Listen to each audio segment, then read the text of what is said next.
Hello student. तो हम लोग पढ़ रहे हैं सर्कुलेटरी सिस्टम, जो पिछली क्लास में कोगुलेशन ऑफ ब्लड और लिम्फ के बारे में पढ़े थे। अब हम पढ़ेंगे सर्कुलेटरी पाथवे। देखिए, सर्कुलेटरी पाथवे यानी कि सर्कुलेटरी सिस्टम जो होता है वो दो टाइप के हमारे बॉडी के अंदर सर्कुलेटरी सिस्टम पाए जाते हैं। एक होता है ओपन सर्कुलेटरी सिस्टम और एक होता है क्लोज सर्कुलेटरी सिस्टम। ये ओपन और क्लोज क्या है, चलिए देखिए।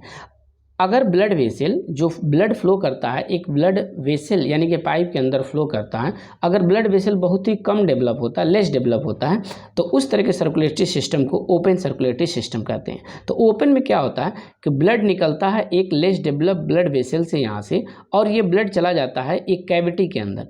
इस कैविटी को कहेंगे बॉडी कैविटी, और यही बॉडी कैविटी को साइनस भी बोलते हैं और इसको हीमोसील भी बोलते हैं। सील का मतलब होता है कैविटी और हीम का मतलब ब्लड होता है।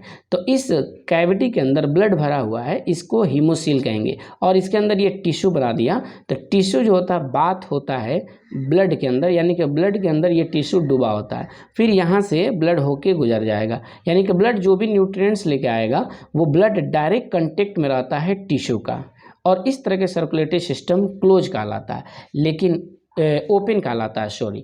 अब क्लोज सर्कुलेटरी सिस्टम में क्या होता है, तो क्लोज सर्कुलेटरी सिस्टम में जो भी ब्लड होता है वो हमारा ब्लड एक क्लोज नेटवर्क में फ्लो करता है, जिसको ब्लड वेसल कहते हैं। और ये ब्लड और हमारा टिश्यू जो है वो डायरेक्ट कांटेक्ट में नहीं होता है ब्लड के। तो देखिए यहाँ पे क्या होता है, यहाँ से निकलता है आर्टरी से ब्लड, यहाँ से निकलता है, जैसे कि यहाँ पे मैंने बना दिया हार्ट। तो इस हार्ट से यहाँ से आर्टरी से निकलेगा ब्लड, और ब्लड जाएगा तो एक नेटवर्क लाइक स्ट्रक्चर में बढ़ जाता है, ब्लड वेसल निकलता है, और ये ब्लड वेसल एक नेटवर्क लाइक स्ट्रक्चर में बढ़ जाता है, जिसको कैपिलरी कहते हैं। और कैपिलरी से होके यहाँ से कुछ nutrients, substance, hormone, enzyme diffuse होकर आता है और वो टिश्यू के अंदर आ जाता है। फिर टिश्यू से जो भी वेस्ट प्रोडक्ट बना है, जो भी सबस्टेंस है, वो डिफ्यूज होकर इस ब्लड वेसल के अंदर चला जाता है। फिर यहाँ से ब्लड आगे बढ़ जाएगा, यानी कि ब्लड और जो टिश्यू है वो ब्लड डायरेक्ट कांटेक्ट में नहीं है टिश्यू का, और ब्लड एक क्लोज नेटवर्क में फ्लो कर रहा है। तो इस तरह के सर्कुलेटरी सिस्टम को क्लोज सर्कुलेटरी सिस्टम कहते हैं, जिसके अंदर कैपिलरी पाया जाता है। तो चलिए देखिए क्या लिखा है यहाँ पे। तो देखिए लिखा है कि ब्लड जो होता है पंप होता है हार्ट के द्वारा, जो कि पास होता है किसके अंदर, तो इनटू बॉडी कैविटी में चला जाता है। यानी कि ब्लड हार्ट के द्वारा पास हुआ और ये बॉडी कैविटी में चला जाएगा, इसको साइनस कहेंगे। अब कैपिलरी यहाँ पे क्या होगा, एब्सेंट होगा, यहाँ पे कोई भी कैपिलरी आपको नहीं दिख रहा। लेकिन इसमें क्या होगा कि ब्लड पंप होता है हार्ट के द्वारा, जिससे यहाँ पे ब्लड पंप हुआ और सर्कुलेट हो जाता है ये ब्लड थ्रू क्लोज नेटवर्क, एक जाल लाइक नेटवर्क लाइक पाइप के अंदर, जिसे ब्लड वेसल कहते हैं, ब्लड वेसल कहा जाता है। और इसके अंदर कैपिलरी क्या होगा, पाया जाएगा। तो देखिए यहाँ पे कैपिलरी यहाँ पे पाया जाएगा क्लोज सर्कुलेटरी सिस्टम के अंदर। अब चलिए देखते हैं कि किस में पाया जाता है ओपन सर्कुलेटरी सिस्टम और किसके अंदर होता है क्लोज सर्कुलेटरी सिस्टम। अब देखिए एक पॉइंट और है कि अगर सर्कुलेटरी सिस्टम कौन सा है, क्लोज सर्कुलेटरी सिस्टम है, तो यहाँ पे मोर एडवांटेज होता है ये। क्यों? क्योंकि यहाँ पे ब्लड सर्कुलेशन जो होता है वो मोर प्रिसाइजली रेगुलेटेड होता है, क्योंकि ब्लड वेसल के बाहर नहीं जाता, तो अच्छे से ब्लड रेगुलेट होके जहाँ पे हमको ऑक्सीजनेटेड ब्लड भेजना है वहाँ चला जाता है, जहाँ से डीऑक्सीजनेटेड ब्लड लाते हैं इस पाइप के द्वारा आ जाता है। तो मोर एडवांटेज है, ये लेस एडवांटेज है। ओके। अब किस में होता है, तो ये आर्थ्रोपोड्स के अंदर होता है। आर्थ्रोपोड में सारे इंसेक्ट आते हैं, तो उनके अंदर जो सर्कुलेटरी सिस्टम होता है वो ओपन वाला होता है। और कुछ मोलस्क के अंदर होते हैं, फाइलम मोलस्क के जो मोलस्का होता है, मोलस्क के अंदर ओपन सर्कुलेटरी सिस्टम होता है। अब क्लोज किसके अंदर है, तो जितने कार्डेट होते हैं, कार्डिक फाइलम कार्डेटा के अंदर जितने मेंबर आते हैं सबके अंदर क्लोज सर्कुलेटरी सिस्टम होता है। और एनिलिड जैसे कि जिसमें अर्थवर्म आते हैं, एक्सेप्ट लीच को छोड़ दिया जाए, लीच हीरोडिनिया को बोलते हैं, जोक है लीच, इसके अंदर सर्कुलेटरी सिस्टम जो होगा वो ओपन होगा, क्लोज नहीं होगा। हाँ, एक मोलस्क के अंदर तो ओपन है, लेकिन मोलस्क का एक जो है क्लास है सिफेलोपोड्स। तो सिफेलोपोड्स मोलस्क ऐसे होते हैं जिनके अंदर, तो सिफेलोपोड मोलस्क है, इनके अंदर भी सर्कुलेटरी सिस्टम जो होता है वो क्लोज ही सर्कुलेटरी सिस्टम होगा। ओके। तो देखिए अब हम लोग देखते हैं वर्टिब्रेट हार्ट के बारे में पढ़ते हैं। तो वर्टिब्रेट क्या है, जिसमें वर्टिब्रल कॉलम पाया जाता है, रीढ़ की हड्डी पाई जाती है, उनके अंदर देखेंगे कि किस तरह के हार्ट पाया जाता है। तो वर्टिब्रेट में सबसे पहले आते हैं फिश, एम्फीबिया, रेप्टाइल, एप्स और मैमल। तो फिश के अंदर अगर देखा जाए तो 2 चेम्बर हार्ट होता है। 2 चेम्बर में एक एट्रिया होता है और दूसरा क्या होता है, वेंट्रिकल होता है। 2 चेम्बर, 1 एट्रिया 1 वेंट्रिकल होता है। एम्फीबिया अगर देखा जाए तो एम्फीबिया में 3 चेम्बर हार्ट होता है। ये जो मैं बनाया हूँ ये हार्ट का चेम्बर बनाया हूँ। तो 3 चेम्बर हार्ट होता है एम्फीबिया के अंदर, जिसमें से 2 एट्रिया होता है और 1 क्या होता है, वेंट्रिकल होता है। तो 3 चेम्बर हार्ट हुआ, 2 एट्रिया और 1 वेंट्रिकल हो गया। अब रेप्टाइल्स के अंदर अगर देखा जाए तो रेप्टाइल्स में भाई 3 चेम्बर होता है। तो यहाँ पे 2 एट्रिया हो गया और 1 वेंट्रिकल हो गया। तो यहाँ भी 3 चेम्बर हार्ट है। लेकिन देखिए ध्यान दीजिए, ये जो सेप्टा है जो एट्रिया को वेंट्रिकल से डिवाइड करता है ये यहाँ तक होता है, यहाँ तक नहीं। एम्फीबिया में ये सेप्टा यहीं तक होता है, तो एट्रिया वेंट्रिकल तो डिवाइड हो जाता है। लेकिन ये वेंट्रिकल जो होता है जो सेपरेट होता है इस सेप्टम के द्वारा, तो यहाँ तक ये सेप्टा आता है। यानी कि इस वेंट्रिकल तो एक ही है लेकिन इसको 3 चेम्बर हम बोलेंगे। अगर ये वाला सेप्टा अगर यहाँ आ जाता तो ये 4 चेम्बर बन जाता। तो इसको इनकम्प्लीट 4 चेम्बर भी कह सकते हैं, लेकिन इसको बोलेंगे इनकम्प्लीट 4 चेम्बर। हाँ, एक एक्सेप्शन है इसके अंदर, रेप्टिलिया के अंदर क्रोकोडाइल आते हैं जिसके अंदर 4 चेम्बर हार्ट होता है। तो 2 एट्रिया हो गया और 1 वेंट्रिकल हो गया रेप्टाइल के अंदर। अब देखिए एप्स के अंदर अगर देखा जाए तो एप्स में 2 एट्रिया 4 चेम्बर हार्ट होता है। एप्स और मैमल दोनों के अंदर 4 चेम्बर हार्ट होता है, जिसमें 2 एट्रिया और 2 क्या होते हैं, वेंट्रिकल होते हैं। 4 चेम्बर, यहाँ भी 4 चेम्बर। एट्रिया को ऑरिकल भी बोलेंगे, हम लोग बोल सकते हैं। तो 2 एट्रिया हो गया और 2 वेंट्रिकल हो गया। यानी कि वर्टिब्रेट हम लोग देख लिए कि कौन से वर्टिब्रेट के अंदर कितने चेम्बर हार्ट होते हैं। तो चलिए अब सभी वर्टिब्रेट में हम लोग देखेंगे कि सर्कुलेशन, ब्लड का सर्कुलेशन कैसे होता है। तो हम लोग देखेंगे फिश हार्ट। तो देखिए ये है फिश का हार्ट जो कि 2 चेम्बर है, एक एट्रिया है और एक क्या है इसके अंदर, वेंट्रिकल है। इसके अंदर अगर सर्कुलेशन देखा जाए तो ये मान लिया कि बॉडी हो गया, ये क्या हो गया, बॉडी। बॉडी के अंदर क्या होगा, आर्गन हो गए, टिश्यू होंगे। तो ये बॉडी है जिसके अंदर आर्गन है, टिश्यू है। तो बॉडी के अंदर क्या होता है, रिस्पायरेशन, क्योंकि टिश्यू होगा तो इसके अंदर सेल होगा और सेल में रिस्पायरेशन होता है। तो रिस्पायरेशन में ग्लूकोज मिलके और CO2 बनता है। CO2 कैसी गैस होती है, टॉक्सिक होती है भाई, इसको बॉडी से बाहर निकालना है। तो सबसे पहले इस ब्लड से एक ब्लड वेसल निकलेगा जो हार्ट के पास जाएगा ब्लड को लेके। और ये ब्लड जब जाएगा हार्ट के पास तो इसके अंदर कौन सा ब्लड होगा, क्योंकि इसके अंदर बताइए यहाँ पे बॉडी में CO2 बन रहा, तो इसी CO2 को इस ब्लड में डाल देंगे। यानी कि इसके अंदर ब्लड होगा डीऑक्सीजनेटेड ब्लड। अब डीऑक्सीजनेटेड ब्लड सबसे पहले हार्ट के एट्रिया में जाएगा, फिर वेंट्रिकल में जाएगा और इसको भेज दिया जाएगा गिल्स के पास, क्योंकि गिल्स ही रिस्पायरेटरी आर्गन होता है किसका, फिश का। अब गिल्स के पास जब आ जाएगा क्या चीज़, CO2, ये ब्लड लेके डीऑक्सीजनेटेड ब्लड, तो गिल्स CO2 को क्या करेगा, बाहर निकाल देगा और ऑक्सीजन को ले लेगा। यानी कि यहाँ पे क्या होगा, ऑक्सीजनेशन होगा। ऑक्सीजनेशन मतलब ब्लड के अंदर ऑक्सीजन को मिला दिया गया। अब ये ऑक्सीजनेटेड ब्लड यहाँ से होके जाएगा। तो यहाँ से जब ब्लड पास होगा तो देखिए ऑक्सीजनेटेड ब्लड पास हो रहा और ये कहाँ पे चला जाएगा, फिर से बॉडी में चला जाएगा, फिर ऑक्सीजन से मिलेगा और यहाँ पे रिस्पायरेशन होगा, CO2 बनेगा, फिर ये सर्कुलेशन होता रहेगा। यानी कि हार्ट में अगर देखा जाए तो एक ही टाइप का ब्लड का सर्कुलेशन हो रहा और वो है डीऑक्सीजनेटेड ब्लड का। तो जब एक ही टाइप का ब्लड का सर्कुलेशन हो तो उसको कहेंगे सिंगल सर्कुलेशन। तो फिश के अंदर जो सर्कुलेशन होता है वो कौन सा सर्कुलेशन होता है, सिंगल सर्कुलेशन होता है। अब चलिए देखते हैं हम लोग एम्फीबिया और रेप्टाइल हार्ट्स के बारे में। अब चलिए देखते हैं एम्फीबिया और रेप्टाइल हार्ट्स किस तरह से होता है। तो एम्फीबिया और रेप्टाइल का हार्ट्स में बताया आपको कि कितने चेम्बर होते हैं, 3 चेम्बर होते हैं, जिसमें से 2 एट्रिया और एक नीचे ये वेंट्रिकल है। ये राइट एट्रिया है और ये लेफ्ट एट्रिया है और ये वेंट्रिकल हो गया। तो देखिए सबसे पहले क्या होगा कि ब्लड आएगा किसके अंदर, राइट एट्रिया में। तो ये ब्लड कहाँ से आता है, बॉडी से। तो मान लिया कि बॉडी पार्ट्स है कोई, ठीक है। चलिए ये मान लेते हैं कि बॉडी पार्ट्स हो गया भाई, बॉडी पार्ट हो गया एम्फीबिया और रेप्टाइल्स का। तो यहाँ पे भी होगा रिस्पायरेशन और रिस्पायरेशन में कौन सी गैस बनेगी, CO2 बनेगी और इस CO2 को ब्लड में मिला देंगे, यानी ब्लड वेसल के अंदर मिला देंगे। यानी कि कैसा ब्लड हो जाएगा, डीऑक्सीजनेटेड ब्लड हो जाएगा और यहाँ से ब्लड वेसल निकलेगा डीऑक्सीजनेटेड ब्लड। देखिए यहाँ पे लिखा है डीऑक्सीजनेटेड ब्लड। ये कहाँ से होके जाएगा, तो राइट एट्रिया में आ जाएगा। तो यहाँ से बॉडी से ब्लड गया राइट एट्रिया में डीऑक्सीजनेटेड ब्लड और इसके अंदर आ जाएगा वेंट्रिकल के अंदर। तो अभी यहीं पे रोकते हैं कि वेंट्रिकल के अंदर डीऑक्सीजनेटेड ब्लड आ गया या राइट एट्रिया से होते हुए। अब यहाँ पे देखते हैं, यहाँ से आएगा ऑक्सीजनेटेड ब्लड। तो ऑक्सीजनेटेड ब्लड कहाँ से आता है भाई, जहाँ पे ब्लड का ऑक्सीजनेशन होता है। तो ब्लड का ऑक्सीजनेशन कहाँ पे होता है, तो अगर रेप्टाइल्स की बात करें तो रेप्टाइल्स के लंग्स में ब्लड का ऑक्सीजनेशन होता है और एम्फीबिया की बात करें तो एम्फीबिया 3 चीज़ों से रिस्पायरेशन करता है। गिल से अगर उसका टैडपोल है तो गिल से रिस्पायरेशन करेगा, स्किन से भी रिस्पायरेशन करता और लंग्स से करेगा।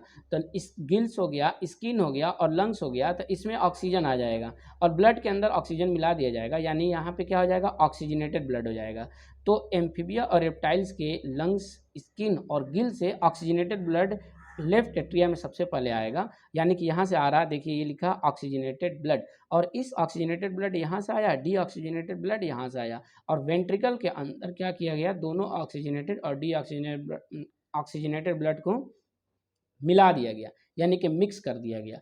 फिर ये वेंट्रिकल होगा जो ब्लड को पंप करेगा यहाँ से, तो यहाँ से एक ब्लड वेसल निकलेगा वेंट्रिकल से जो पंप कर देगा ब्लड को, लेकिन कैसा ब्लड को पंप करेगा, मिक्स ब्लड को यहाँ से पंप करता है। ओके, तो अब देखिए यहाँ पे क्या बातें लिखा है, यही इसी के बारे में पढ़ते हैं। तो लिख रहा है कि लेफ्ट एट्रिया, ये है आपका left atria, get oxygenated blood from, कहाँ से ये लेता है, तो गिल से, लंग से और स्किन से ऑक्सीजनेटेड ब्लड को ले लेता है। ओके, अब राइट एट्रिया क्या करता है, तो get deoxygenated blood, right atria deoxygenated blood यहाँ से होके आता है, तो कहाँ से आएगा, बॉडी पार्ट से, तो ये हो गया body parts, D oxygenated blood आता है और दोनों मिक्स कर दिया जाता है वेंट्रिकल के अंदर। तो यहाँ पे लिखा है मिक्स इनटू वेंट्रिकल, ठीक है, पंप मिक्स ब्लड। अब वेंट्रिकल क्या करेगा, तो मिक्स ब्लड को पंप करेगा। देखिए, यानी कि यहाँ पे आ रहा था डीऑक्सीजनेटेड, यहाँ पे आ रहा था ऑक्सीजनेटेड, यानी कि ऐसा लग रहा था कि दो सर्कुलेशन हो रहा, ऑक्सीजनेटेड वाला भी और डीऑक्सीजनेटेड वाला, लेकिन यहाँ पे तो मिला दिया गया ना, यानी कि मिक्स हो गया, यानी कि ये डबल सर्कुलेशन हो ही रहा था लेकिन मिला दिया गया, तो ये कैसा हो गया, इनकम्प्लीट डबल सर्कुलेशन हो गया। तो यहाँ पे जो सर्कुलेशन होगा वो कैसा हो जाएगा, इनकम्प्लीट डबल सर्कुलेशन हो जाएगा। ओके, तो एम्फीबिया और रेप्टाइल्स हार्ट के बारे में देख लिए। अब हम लोग देखते हैं एप्स के हार्ट, यानी कि बर्ड्स के हार्ट और मैमल के हार्ट के बारे में। तो चलिए अब देखते हैं बर्ड्स और मैमल का हार्ट्स, यानी एप्स। एप्स के अंदर कौन आते हैं, बर्ड्स आते हैं। तो एप्स और मैमल यानी बर्ड्स के हार्ट के बारे में देखना है। देखिए, तो बर्ड्स और मैमल के हार्ट में सर्कुलेशन जो होता है डबल सर्कुलेशन होता है। तो ये डबल सर्कुलेशन कैसे हो जाता है, चलिए देखते हैं। देखिए, मान लिया कि ये हार्ट हो गया, तो हार्ट के अंदर 4 चेम्बर हो गया, right atria, left atria, right ventricle और लेफ्ट वेंट्रिकल। इस फिगर को हम रिस्पायरेशन के बारे में, रिस्पायरेशन में भी आप लोगों को बताया था। चलिए देखिए, तो ये हो गया हमारा बॉडी पार्ट्स, मान लेते हैं बॉडी के अंदर आर्गन होगा, टिश्यू होगा, तो इसके अंदर होगा रिस्पायरेशन। रिस्पायरेशन में ग्लूकोज ऑक्सीजन से जब मिलता है तो CO2 बनता है यहाँ पे, यानी कि CO2 इस बॉडी के अंदर बनेगा और ऑक्सीजन यूज होगा। CO2 जो है टॉक्सिक है, तो इसको बॉडी से बाहर निकालेंगे। तो सबसे पहले क्या किया जाता है कि जो CO2 बॉडी के अंदर टिश्यू के अंदर बन रहा उसको ब्लड में डाल देंगे, यानी कि ये ब्लड अब लेके जाएगा ये ब्लड वेसल। तो ये ब्लड कैसा हो जाएगा, ये जो ब्लड जा रहा है यहाँ से वो डीऑक्सीजनेटेड ब्लड हो जाएगा। क्यों, क्योंकि इसके अंदर क्या मिला हुआ है, CO2। और ये ब्लड वेसल सबसे पहले हार्ट में लेके आएगा राइट एट्रिया के अंदर। फिर यहाँ पे वाल्व होता है, यहाँ पे ये वाल्व खुलेगा तो यहाँ से ब्लड आ जाएगा राइट वेंट्रिकल में, और राइट वेंट्रिकल से ब्लड होके कहाँ जाएगा, लंग्स में। देखिए, यहाँ से यहाँ तक जो ब्लड आ रहा वो डीऑक्सीजनेटेड ब्लड आ रहा, इसलिए इसको मैं यहाँ पे ब्लू कलर से आपको दिखाया हूँ, क्योंकि डीऑक्सीजनेटेड ब्लड को ब्लू कलर से दिखा रहे हैं, यहाँ पे दिखा रहा, बुक में भी दिखाया है। अब ये जब यहाँ पे लंग्स में ऑक्सीजन आ जाएगा, CO2 आ जाएगा, तो CO2 को यहीं से बाहर निकाल देंगे। चलिए इसे दिखा दे रहा हूँ कि CO2 को मान लिया कि यहाँ से बाहर निकाल दिया, ठीक है, और यहीं पे ऑक्सीजन को इंस्पायरेशन के थ्रू ले लिया जाएगा। तो इंस्पायरेशन लेंगे यानी कि एयर को अंदर ले लेंगे तो लंग्स में ऑक्सीजन आ गया। अब इसी को ऑक्सीजनेशन कहते हैं। तो ब्लड का हमारा ऑक्सीजनेशन जो होता है बर्ड्स में और मैमल में कहाँ पे होता है, तो लंग्स के अंदर होता है। अब इस ऑक्सीजनेटेड ब्लड को ये ब्लड वेसल लेके जाएगा हार्ट के पास, यानी कि यहाँ पे कौन सा ब्लड जा रहा, ऑक्सीजनेटेड ब्लड जा रहा, यानी कि इसके अंदर क्या मिला हुआ, ऑक्सीजन मिला हुआ। तो ये ब्लड जाएगा तो हार्ट के कहाँ पे जाता है, तो राइट लेफ्ट एट्रिया के अंदर जाता है। अब ये ब्लड यहाँ भरेगा तो ये वाल्व होता है जिसको ये ट्राइकस्पिड बाइकस्पिड वाल्व होता है, तो ये वाल्व खुल जाता है तो ब्लड आ जाता है लेफ्ट वेंट्रिकल के अंदर। लेफ्ट वेंट्रिकल में कैसा ब्लड है, ऑक्सीजनेटेड। देखिए अभी भी ऑक्सीजनेटेड ब्लड आ रहा, तो जब ऑक्सीजनेटेड ब्लड आ जाता है लेफ्ट वेंट्रिकल में तो यहाँ से ऑक्सीजनेटेड ब्लड होके बॉडी में चला जाता है। तो यहाँ से एक ब्लड वेसल निकलता है जो कि बॉडी के अंदर लेके जाता है ये ब्लड वेसल ब्लड को। तो इसके अंदर क्या मिला हुआ, ऑक्सीजन मिला हुआ, और जैसे ही ऑक्सीजन इस बॉडी के अंदर आ जाएगा, इस बॉडी के अंदर जो टिश्यू सेल है वो इस ऑक्सीजन को यहाँ पे यूज करेगा, फिर से CO2 बनेगा और CO2 को फिर से यहाँ पे डाल देंगे ब्लड वेसल में, फिर आएगा यहाँ से होके यहाँ तक, और फिर ये ब्लड ऑक्सीजनेटेड हो जाएगा और यहाँ से यहाँ तक हो जाएगा। यानी कि हमारा सर्कुलेशन कुछ इस तरह से होता रहता है। अब देखिए ब्लड का सर्कुलेशन यहाँ पे दो तरह का हो रहा है। इस हार्ट में इधर डीऑक्सीजनेटेड ब्लड फ्लो कर रहा और इसके इधर यानी कि लेफ्ट एट्रिया और लेफ्ट वेंट्रिकल में ऑक्सीजनेटेड ब्लड फ्लो कर रहा। दो टाइप का सर्कुलेशन हो रहा है, इसी को डबल सर्कुलेशन कहते हैं। सारी बातें मैं बता दिया हूँ। चलिए देखिए यहाँ पे क्या लिखा है। लिख रहा oxygenated blood receive by left atria. बताइए लेफ्ट एट्रिया में यहाँ से कौन सा ब्लड आया? ऑक्सीजनेटेड ब्लड आया। तो ऑक्सीजनेटेड ब्लड को रिसीव करता है लेफ्ट एट्रिया। उसके बाद लिख रहा है कि deoxygenated blood receive by right atria. देखिए यहाँ से ये है राइट एट्रिया, तो यहाँ से ऑक्सीजनेटेड ब्लड यहाँ पे आ जाएगा। उसके बाद क्या है? तो ventricle pump out without mixing. अब देखिए यहाँ पे कोई भी मिक्सिंग नहीं होता, यानी कि ये जो डीऑक्सीजनेटेड ब्लड है, ऑक्सीजनेटेड ब्लड है, इस सेप्टा के द्वारा कंप्लीटली सेपरेट होता है। यानी कि यहाँ पे केवल ऑक्सीजनेटेड ब्लड होगा जो ये पाइप लेके आया है, और लेफ्ट वेंट्रिकल ऑक्सीजनेटेड ब्लड को पंप करेगा यहाँ से। ये जब दबेगा लेफ्ट वेंट्रिकल तो ब्लड यहाँ से निकल के बॉडी में आ जाएगा। तो वेंट्रिकल क्या करता है? Pump out without mixing. बिना मिक्सिंग के ब्लड को वेंट्रिकल पंप करता है, यानी कि टू सेपरेट पाथवे होता है, ऑक्सीजनेटेड ब्लड वाला इधर वाला और डीऑक्सीजनेटेड ब्लड इधर वाला। हैंस इसी को कहते हैं हम लोग डबल सर्कुलेशन। ओके, चलिए इतनी बातें देख लिया हम लोग। अब हम लोग पढ़ेंगे एनसीईआरटी से। चलिए देखिए सर्कुलेटरी पाथवे, तो क्या बताया कि दो टाइप का सर्कुलेटरी पाथवे यानी कि सर्कुलेटरी सिस्टम होता है ऑर्गेनिज्म के अंदर। एक ओपन होता है और एक क्लोज सर्कुलेटरी पाथवे होता है।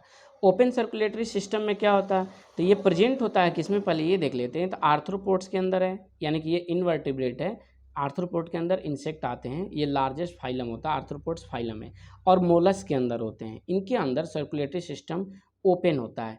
अब ओपन में क्या होता है? तो देखिए यहाँ पे लिख रहा कि blood pump by heart passes through large vessel. सबसे पहले जो होगा ब्लड हार्ट के द्वारा पंप होगा और एक लार्ज वेसल से होके जाएगा ये ब्लड, तो ये बड़ी वेसल हो गया। तो पासेस थ्रू लार्ज वेसल, ठीक है, इनटू ओपन स्पेस। अब ये एक ओपन स्पेस के अंदर ये ब्लड चला जाएगा और इसी ओपन स्पेस को बॉडी कैविटी या साइनस कहते हैं। तो ओपन स्पेस के अंदर ये ब्लड चला जाता है, इसी ओपन स्पेस को बॉडी कैविटी या साइनस या हीमोसील कहेंगे। ओके, चलिए अब देखिए लिख रहा है कि एनीलिड्स के अंदर हो गए, जिसके अंदर अर्थवम आते हैं, कार्डेट्स हो गए। इनके अंदर सर्कुलेटरी सिस्टम कैसा होता है? क्लोज सर्कुलेटरी सिस्टम होता है। इस क्लोज सर्कुलेटरी सिस्टम क्या है भाई? तो ब्लड हमारा एक क्लोज नेटवर्क के अंदर फ्लो करता है, जिसको ब्लड वेसल कहते हैं। तो अगर इस तरह का सर्कुलेशन हो तो उस तरह के सर्कुलेशन को क्लोज सर्कुलेटरी सिस्टम कहते हैं। इसमें क्या होगा? तो देखिए लिख रहा है in which blood pump by heart. Heart से ब्लड पंप किया जाएगा always through a close network of blood vessel, यानी कि पूरे बॉडी के अंदर एक ब्लड वेसल का जाल है, नेटवर्क है, उसी में ब्लड फ्लो करता है। हमारे अंदर ब्लड जो होता है कभी भी ब्लड वेसल के बाहर फ्लो नहीं करता है। लिख रहा है कि this pattern consider to be more advantage. अगर क्लोज सर्कुलेटरी सिस्टम है तो ओपन पे ज़्यादा एडवांटेज होता है क्लोज सर्कुलेटरी सिस्टम का। क्यों? As flow of blood can be regulate can more precisely regulated, यानी कि बहुत अच्छे से ब्लड को रेगुलेट किया जाता है अगर एक नेटवर्क में ब्लड फ्लो कर रहा है, यानी क्लोज टाइप का सर्कुलेटरी सिस्टम है तो। ओके, चलिए अब देखते हैं वर्टिब्रेट हार्ट के बारे में पढ़ते हैं। वर्टिब्रेट हार्ट, वर्टिब्रेट में कौन कौन आते हैं? तो फिश एम्फीबिया, रेप्टाइल, एप्स और मैमल। फिश में फिश आती है, एम्फीबिया में जो है एम्फीबियंस यानी फ्रॉग आते हैं, रेप्टाइल्स में स्नैक, क्रोकोडाइल, एप्स के अंदर बर्ड्स आते हैं और मैमल के अंदर मैमल आते हैं, ऑर्गेनिज्म। तो इनके हार्ट के बारे में पढ़ना है। देखिए ये सारी बातें मैं नोट्स के फॉर्म में बता चुका हूँ, मैं बार बार बोलता हूँ इसलिए कि आप एक बार नोट्स के फॉर्म में अच्छे से पढ़ लीजिए, उसको लिख लीजिए, फिर एनसीईआरटी पढ़िए। एनसीईआरटी आपका पूरी तरह से कंप्लीट तैयार हो जाएगा। ओके, चलिए देखिए लिख रहा ऑल वर्टिब्रेट के अंदर, सभी वर्टिब्रेट के अंदर एक मस्कुलर चेम्बर हार्ट होता है, यानी कि मसल का बना होता है। फिश हार्ट की अगर बात करें तो फिश में कितने चेम्बर हार्ट होते हैं? 2 चेम्बर होते हैं। 2 में एक एट्रिया होता है और एक क्या होता है? वेंट्रिकल होता है। वहीं पे अगर एम्फीबिया की अगर बात करें, ठीक है, amphibia and reptiles except crocodile को छोड़ दिया जाए, क्योंकि क्रोकोडाइल में 4 चेम्बर हार्ट हो जाता है, तो इनके अंदर 3 चेम्बर हार्ट होता है, जिसमें से 2 एट्रिया होगा और एक सिंगल वेंट्रिकल होता है। ठीक, वेयर अगर क्रोकोडाइल ले लिया जाए, क्योंकि क्रोकोडाइल देखिए रेप्टाइल है लेकिन एक्सेप्शन है क्योंकि इसके अंदर 4 चेम्बर होता है, तो क्रोकोडाइल हो गया, बर्ड्स हो गए और मैमल हो गए, तो इनके अंदर कितने चेम्बर हार्ट है? 4 चेम्बर हार्ट है, जिसमें से 2 एट्रिया होगा और 2 वेंट्रिकल होगा। इतनी बातें देख लिए। ओके, आगे देखिए, चलिए अब लिख रहा है इन फिश लिख रहा heart pump out deoxygenated blood which is oxygenation by gills and supplied to the body part from where deoxygenated blood is returned to the heart, यानी कि सिंगल सर्कुलेशन कहलाता है। इस बात को एक बार और मैं आपको फिगर दिखा दे रहा हूँ कि क्या लिखा है ये।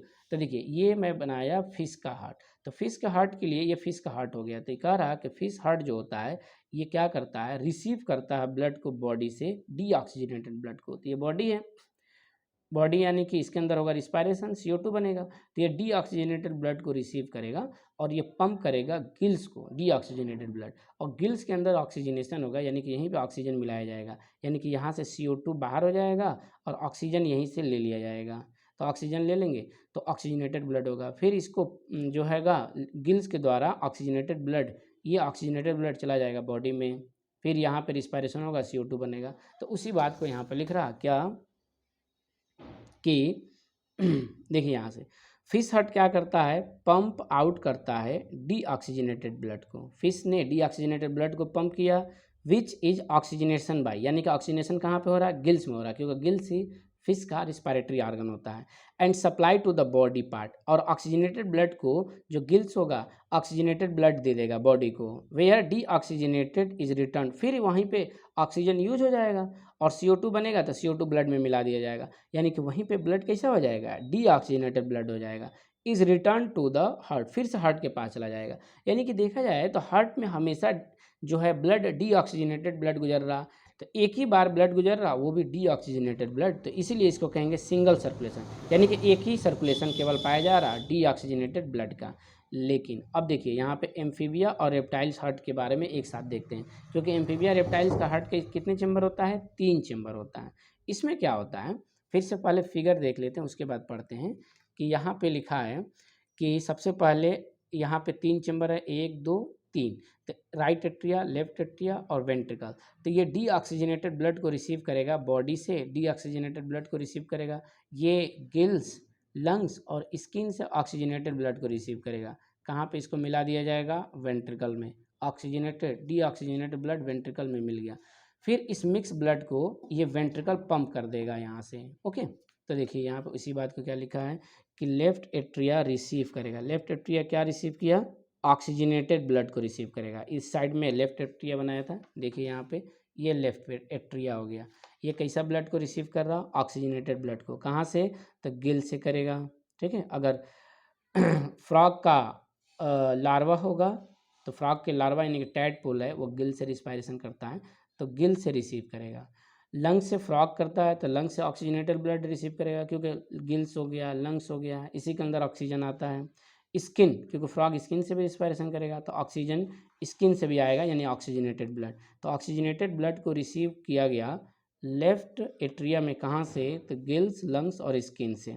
ओके, अब राइट एट्रिया क्या करेगा भाई, तो right atria get deoxygenated blood, body के अंदर होगा रिस्पायरेशन, CO2 बनेगा, ब्लड कैसा हो जाएगा, डीऑक्सीजनेटेड हो जाएगा। तो डीऑक्सीजनेटेड ब्लड को रिसीव करेगा राइट एट्रिया, कहाँ से, फ्रॉम अदर बॉडी पार्ट, दूसरे बॉडी पार्ट से। अदर बॉडी पार्ट क्यों लिखा है, क्योंकि गिल्स, लंग्स और स्किन से तो ऑक्सीजनेटेड रिसीव हो रहा है ना, तो इनके अलावा जो अदर बॉडी पार्ट है वहाँ से डीऑक्सीजनेटेड ब्लड आएगा, कहाँ पे, राइट एट्रिया के अंदर। ओके, अब लिख रहा है how ever they get mix up in the single ventricle, और ये दोनों ब्लड जो होगा यहाँ से और यहाँ से जो आया एक सिंगल वेंट्रिकल के अंदर मिक्स कर दिया जाएगा।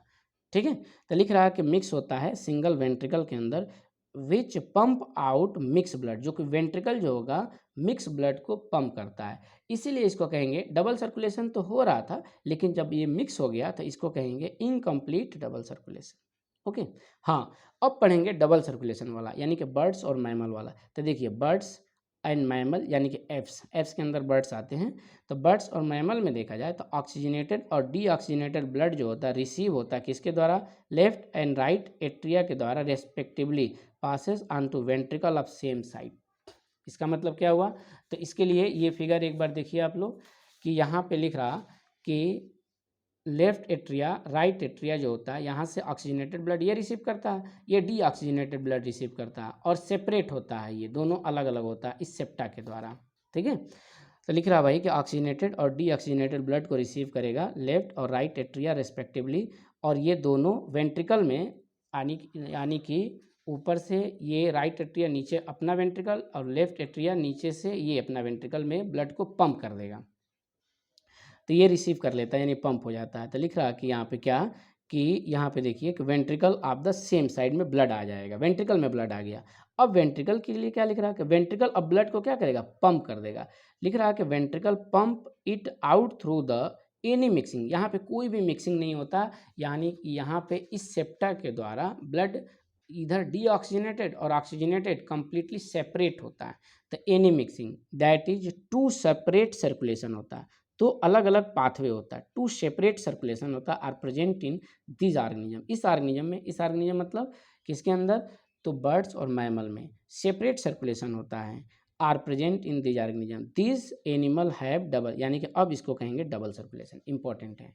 तो इसलिए इसको कहते हैं डबल सर्कुलेशन, क्योंकि ऑक्सीजनेटेड डीऑक्सीजनेटेड अलग अलग फ्लो करता है। ठीक है, चलिए तो इतनी बातें देख लिए। अब हम लोग देखेंगे ह्यूमन सर्कुलेटरी सिस्टम के बारे में। चलिए तो आज के लिए इतने रखते हैं, फिर हम लोग पढ़ेंगे ह्यूमन सर्कुलेटरी सिस्टम अगले वीडियो में। Thank you.